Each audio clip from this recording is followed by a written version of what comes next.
ये कहानी है बालाजी वेफर्स की। भीखू भाई, कन्नू भाई और चंदू भाई, तीन भाइयों द्वारा शुरू की गई वो कंपनी जो आज पेप्सिको जैसी बड़ी बड़ी कंपनीज को टक्कर दे रही है।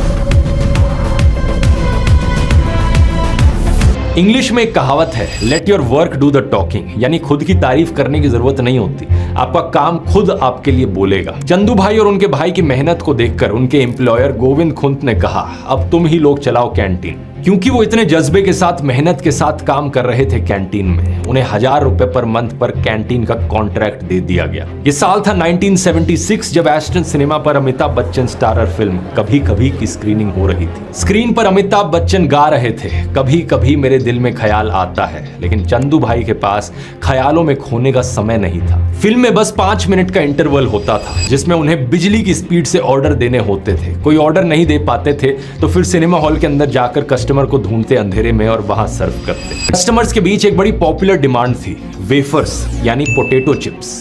लेकिन अब एक भारी समस्या उनके सामने आ गई थी। जो सप्लायर चिप्स डिलीवर करता था वो डिमांड के हिसाब से डिलीवर नहीं कर पा रहा था। डिलीवरी अक्सर लेट भी हो जाती थी, इसलिए कुछ समय बाद सप्लायर बदलना पड़ा, लेकिन बात नहीं बनी। तो फिर एक तीसरा सप्लायर ट्राई किया, लेकिन प्रॉब्लम वही, ना रेगुलर माल मिलता और ना ही क्वालिटी कमाल की थी। एक सप्लायर, दूसरा सप्लायर, तीसरा सप्लायर, 3 सप्लायर ने लिया, फिर भी रेगुलर माल नहीं मिलता था, क्वालिटी नहीं माल मिल रहा था। यहाँ आता है इनकी जिंदगी का दूसरा मंत्र, चिंता नहीं चिंतन करना है। कोई प्रॉब्लम आए, कोई मुसीबत आए, चिंता नहीं चिंतन करना है। कुछ साल बाद ये business Balaji wafers private limited के नाम से कंपनी की शक्ल ले चुका था।